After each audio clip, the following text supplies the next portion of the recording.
Over the years, we have found that people cook too much and waste too much, and right now that's a thing that should never happen. So we've devised some recipes that uses up the bits that more frequently get left over. I don't know about in your house, but in our house, roast chicken, we do too much, there's often a bit left. Great dish to go with our roast chicken there, and some cooked broccoli. Kids will love all that. And here, mashed potato and mashed swede. Always got a bit left over, never get the right amount. A great dish to use that with a cottage pie over here. If you've got lots of people around for breakfast, you always do stacks of sausages. Sausages cooked. This is a fantastic dish. And then my favourite, a bubble and squeak, spare jacket potatoes, cabbage that we've always got left because nobody wants to eat it. They'll never notice in this dish. And to finish with a bit of pudding. All breads can be frozen and can be toasted from frozen. But if you've got some spare muffin, or what other bread, doesn't really matter, bit of tin fruit, and at Christmas time, clementines are always left. This is a super dessert. Look at these ideas.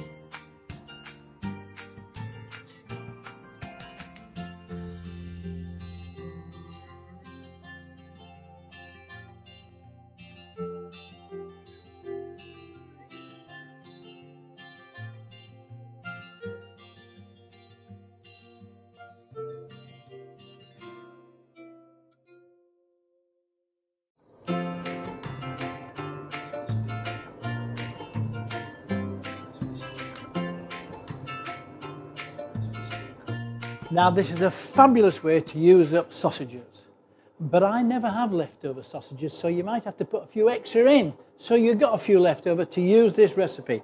Pan on, nice and hot, bit of oil in there, and we're going to put some shredded onions in there and get them to cook. Give it a stir. You need to cook them fairly quickly, not over quickly. Just get a bit of colour in there. In the meantime, whilst that's happening, got some garlic. We just crush the garlic. Bags of flavour. And as I say, we don't always have sausages left over, so you can start from scratch if you like, but if you've got them left over, it's a great way to use them up. So get them cooking there, get a bit of colour coming into here, and whilst that's happening, we'll take our sausages and cut them on an angle into slices. Nice bite-sized pieces. Your favourite sausage, who can say no? They are delicious.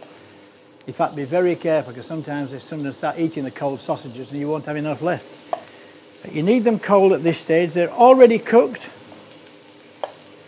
And our sausages are really your favourite. Whatever you choose, any kind of sausage works well with this dish. So we've got the onions on the way there, we've got the garlic in there, and now we've got our sausages ready. Okay, so we started to get the onions coloured up there now, so we put the sausages in. Remember they are cooked, so we just need to stir them in there, get the flavours mingling well together. Don't forget a bit of salt and pepper for the onions. In it goes. And whilst that's just continuing to cook, let's start to get the topping ready. It's a crumble. So we want a crumble topping. We're going to start it off with some bacon. I'm going to put some butter, so I think butter goes well with this. And then we just shred up our bacon. Streaky or back, it's entirely up to you. Smoked or unsmoked, it's entirely up to you. You can make a different recipe every time, but this recipe is on the website. So in it goes in there, and we'll leave that to just get a nice colour. Now this is really starting to come together. I can smell the onions, I can smell the sausages, that hint of garlic. So what I'm going to put in there now is a couple of tins of tomatoes. Now you can use passata, you can use chopped tomatoes, you can use fresh tomatoes, but these tin whole tomatoes, with a bit of love, care and attention, work wonderfully. And if you really feel like it for adults, a glass of wine in there at this stage will go extremely well. So those go in there and that starts to cook together. And you want to cook it really for about 10 minutes, just so that the tomatoes, the onions all mingle together, all start to break up and get their flavours all just as rich. It smells delicious, and that's really what you want. You mustn't rush this kind of food. And make sure, and if it's just a wee bit dry, put a bit of stock in there. That's fine for me, but sometimes tomatoes have less juice in their tins, so that's looking good. Excellent. Take it off, let it go cold, and put into it some good old frozen peas. Give them a whirl round, bags of colour, lots of flavour. But if you've got another veg, say leeks hanging about that you've overcooked, that you've cooked too many of, that'll do fantastic. So there's our basic onion and sausage mixture. And we put that into a lovely oven-proof dish. This is yet another of those wonderful dishes that if you get it together, stick it in the oven nice and slowly, you can get out and do some shopping, or go to the football, or go to the pub. It's up to you. Okay, look, this is coming on well here. Let's turn this down. Lovely. Oh, that bacon smells good. And I got the butter in there, so I've got lots of fat in there. I've got some hazelnuts chopped, roughly chopped, just works nice. Give it that bit of crumble effect that goes on there. And then I'm going to use some brioche. Now you can use ordinary bread or brioche. It's really up to you. This sweetened bread, often you don't always use it up, so put it in the freezer, and when you're ready, defrost. It'll work perfect for this dish. Let me turn that down. Lovely. And then we'll just put those, and watch how this brioche, full of butter itself, sucks up that butter in there. Oh, delicious. Bacon always smells. So we've got bacon, we've got sausage, we've got tomato. It's almost like a breakfast. This is a good brunch dish where you all tug in there. So keep on, lots of brioche in there. But once again, you don't have to worry about the recipe, which is on the website. But actually, it's as much brioche as you've got that works for you. It's getting rid of the leftovers and wasting nothing at all. So in there. Remember, we've got the hazelnuts, we've got butter, we've got bacon, and I really now just want some fresh parsley, chopped at the last minute, just roughly chopped, just to get colour, once again, and a bit more flavour in there. This is really making me salivate. It is just, I love the smell of parsley. It's lovely, it's fresh, it's just what you want. In that goes in there. Don't waste anything at all. Gives a good old stir over. And then just pile it on top of the sausage mix. It is a crumble, so don't pat it down, just let it sit there.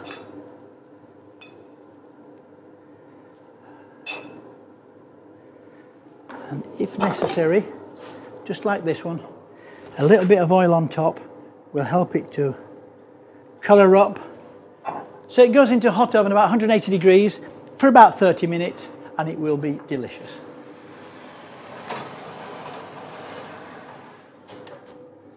I promise you delicious, and it is delicious. Sausage and onion crumble.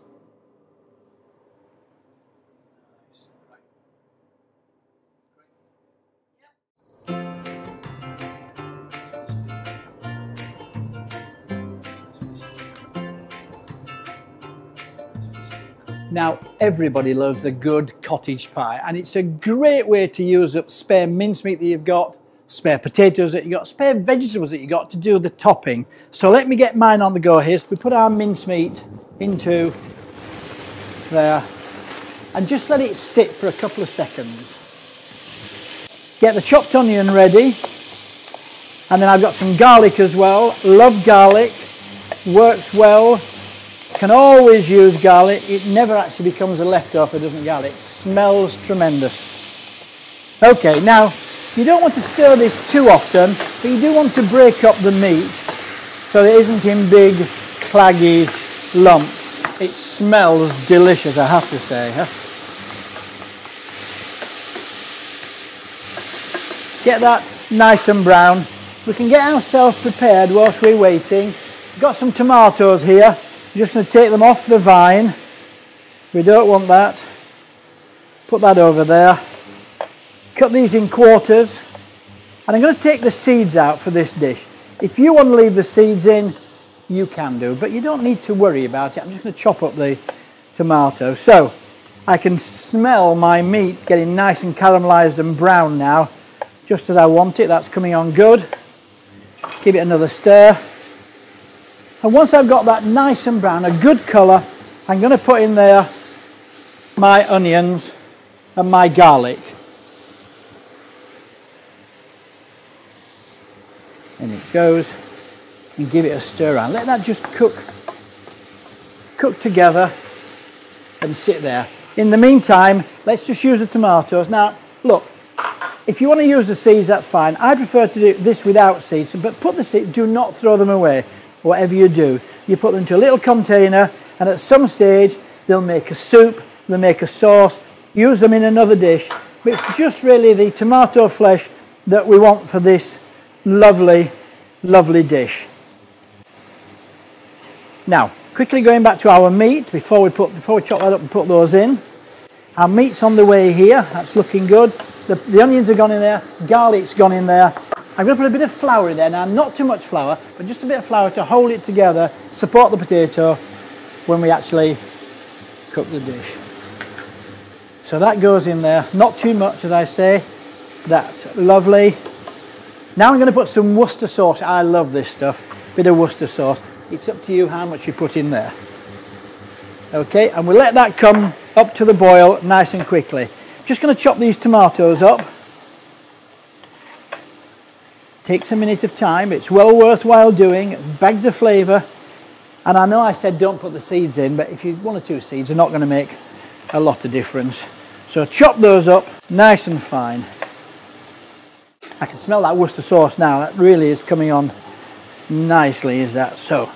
Okay, so now we've chopped up our tomatoes, and in they go, and a bit of stock. Stock just to slightly cover. You can always add a bit more if it gets too thick, and the flour will help to thicken that stock. So put on there a bit of salt and pepper,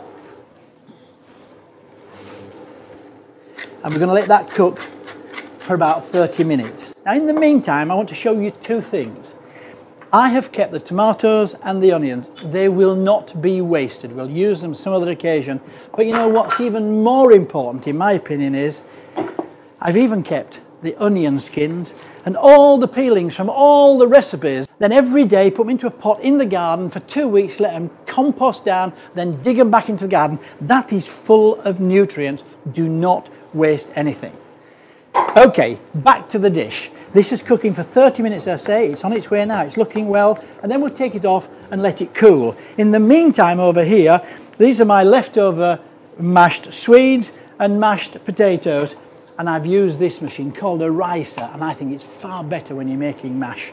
Okay, so we put some butter in there, and a bit of grain mustard for me makes this even nicer. So we give that a stir, get the whole thing mixed together. Oh, delicious. Bit of salt and pepper. Really tasty this is. So just mix that nicely through. Any veg pureed will work lovely like this.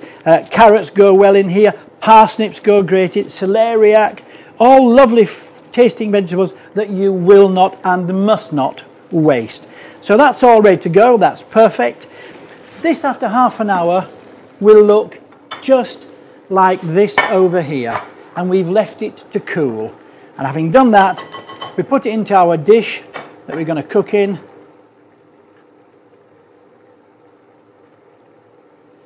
Just look at that. Even though it's cold, it looks delicious. I have to say, I can't wait. Pile it into a dish, and then we put our mashed potato swede and mustard on top. Just pile it on top. It really is a country dish, is this, but it is so good just to put on the table, let people help themselves.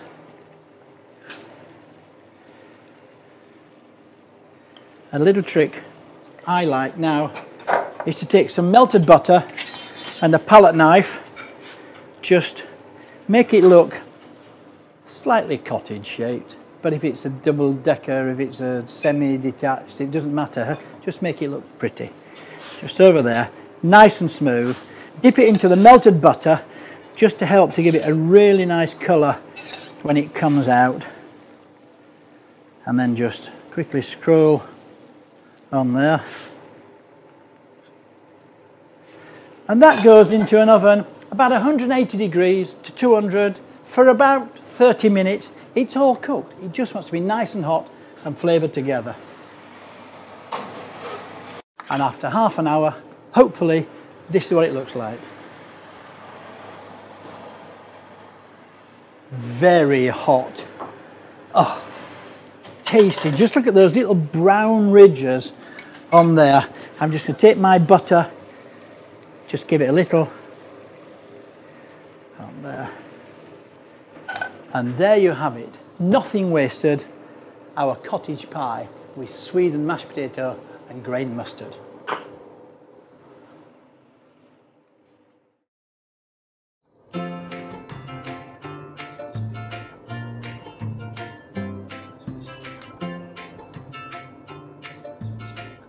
This is probably the easiest way to use leftover I've ever done. It's a bubble and squeak, but it's got some cheese in it, it's got some chilli on it, it's got a fried egg on top, and it's delicious.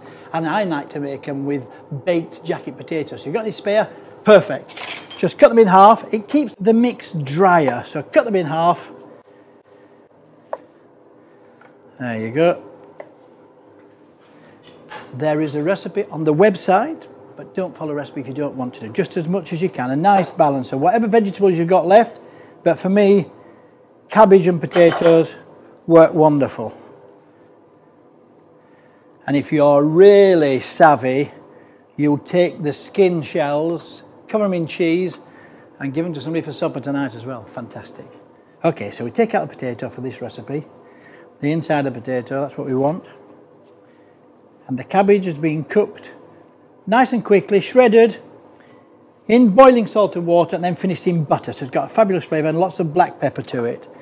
So there we go, I think we've got enough there. That's good. Okay, cabbage goes in. I do like this kind of dish. It's very therapeutic, I find. Chop some chilli, red chilli, as much as you like. Just sweat it down a bit of oil to get the flavours going and bung that in there. And a bit of mature cheese. Cheddar type is perfect. That goes in there. Plenty of pepper, as I say. And some salt. And this is very therapeutic. You really feel good when you've mixed all this up together. Just make sure you got enough potato to hold it all together. So the mixture's nice. I've heated my butter in a pan there, and I'm just going to put that mix plenty in there. Give everybody a good portion of this. And now just let it sit and sizzle. Get it on nice and hot. That cheese will melt, so be careful it doesn't stick to your pan. Excellent. That goes in there. Lovely. So those are looking fantastic. Now we just need to serve up, and breakfast or brunch is ready. See the trick? You turn it over. That's the way to do it. Egg goes on top. Make sure that just slides nicely. So there it is. It's chili cheese bubble and squeak with a fried egg.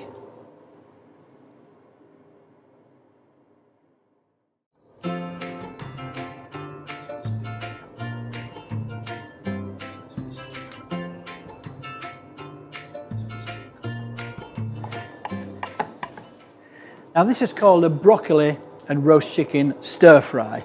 That's why the oil's on there. And the first thing I'm going to do, I'm going to take some corn flour into a bowl with an egg white.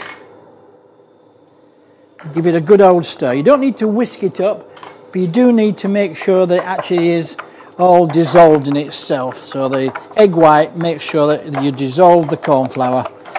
And this, I believe, is what some people call velveting. Okay, bit of sea salt.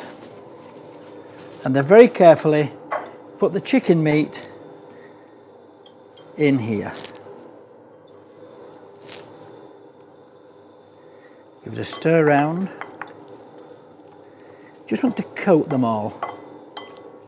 It's a bit messy, but you'll love it. So as soon as the oil's nice and hot, we put our feathered chicken in there. Put it in individual pieces, just be very careful. Don't be frightened of it, but nevertheless don't throw it in there. That way you won't burn yourself. Want to just get a nice colour. Remember it is cooked, so just get a bit of colour on there. Enhances the flavour. Let's love it. And we have been using cooked chicken, so you have to be careful even so. Just wash your hands and ready to crack on. So whilst that's happening, I'm going to shred some red pepper. Now all of these recipes are available on the website, and don't panic, if you've only got half a pepper left, that's perfect. So we just shred that up. The secret, I'm told, of a great stir fry is to make sure that everything is ready in advance. So that's coming on nicely now as we're starting to get that. Oh look, it's sticking together there, even better. Like a pan. Smells delicious. And it's starting to colour up. That's lovely. So just put there, just to crisp it on the outside. One other job we can do whilst we're waiting, we can just take some spring onions and shred the spring onions. Oh, I love spring onions. And if they've gone a little bit on the outside, just take the outside leaves off. They are delicious. Wonderful. Now this is ready, we can take it out the pan and just put it back in at the very last minute. So just take that out, look at the colour. See, it's got that lovely golden brown colour there. Out she comes. And we're going to use the pan for all the flavour. So put that there, we'll put that back in a second. The trick is now is to make sure that you don't use all that oil. So be very careful please, and take some of the oil out. Just put it into a little container. You can use that again on another occasion. So that we've got just a tablespoon left in there and back on to heat up. This is the real secret of a stir fry now. Ginger goes in there, crushed ginger and crushed garlic. This will smell absolutely, oh, smell that. Be careful not to burn it, not too much cooking. Once you've got that lovely flavour coming out there, put the red peppers in there and we'll put our spring onions in there. Give them a stir round. And here's the bit I like about this dish. Cooked broccoli. It's not all been eaten, it works perfectly in here. So once that's on the go, look at the colours in here, and this is even better.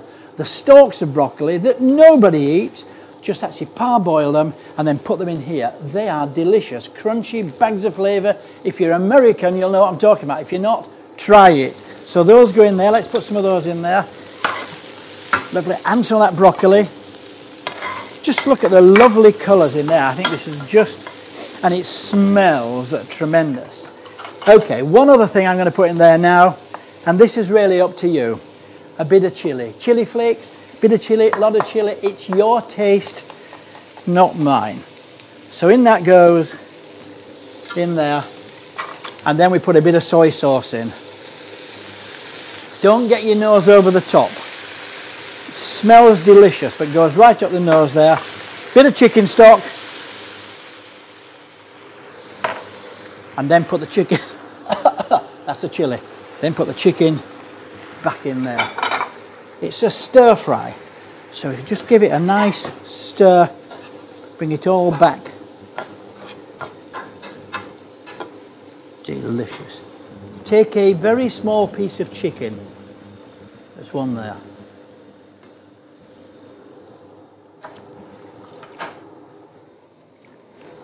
Just a tad of salt and a drop more soy sauce. Oh, that chilli is fantastic.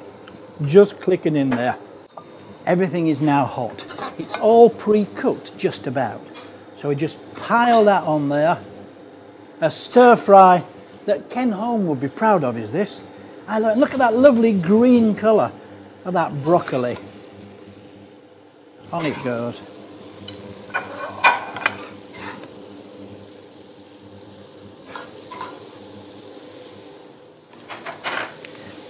Wipe the plate. Don't waste the juice. Over the top. a bowl of rice or roast potatoes if you're from the north of England. Perfect.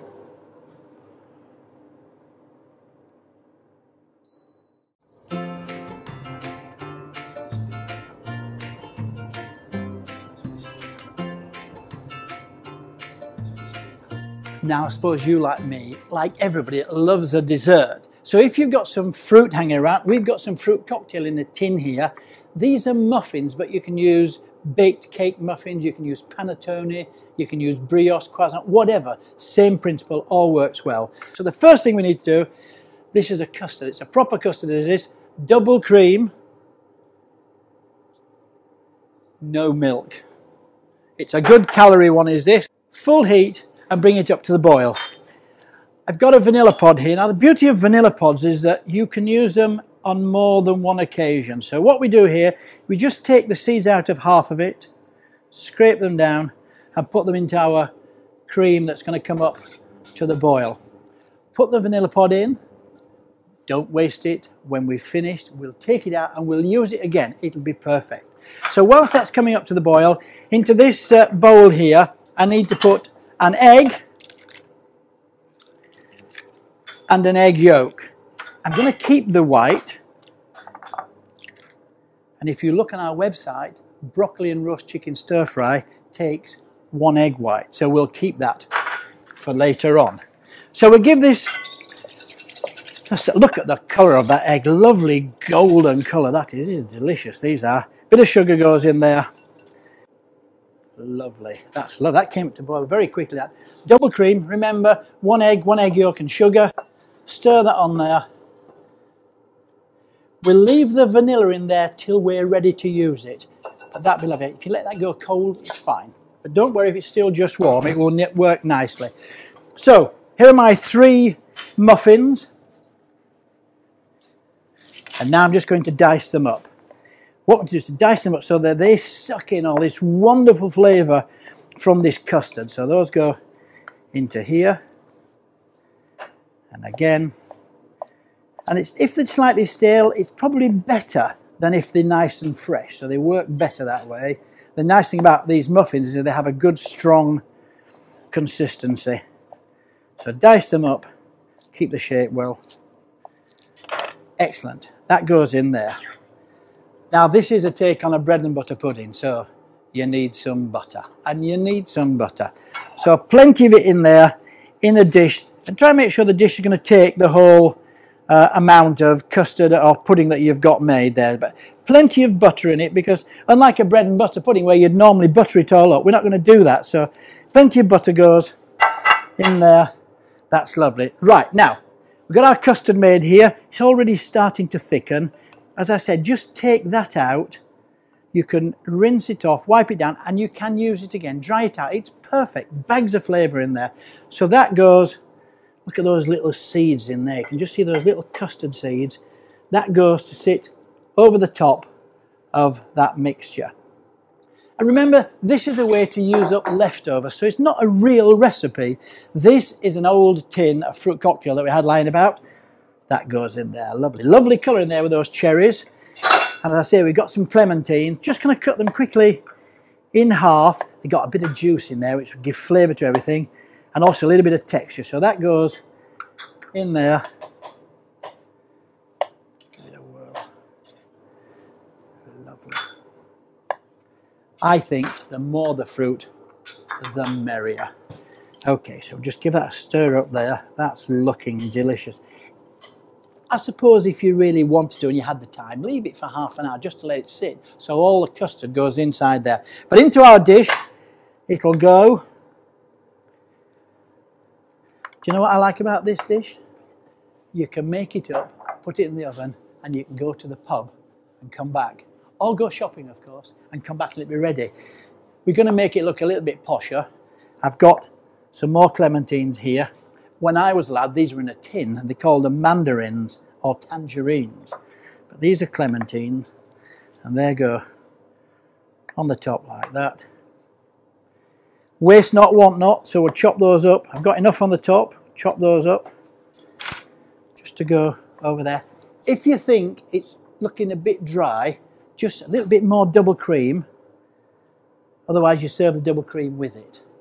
And a little bit of sugar there, a bit of Demerara sugar. And that's it. All we have to do now is to cook it into a slow oven, about 160 degrees. It'll take about 30-35 minutes. And of course, as soon as it's ready, and I can smell it's ready to go. So we pull that out, just starting to crisp on the top.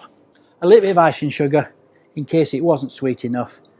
Just down the middle. Oh, dear me. That is a leftover treat fit for a king, and a bowl of cream if you need it.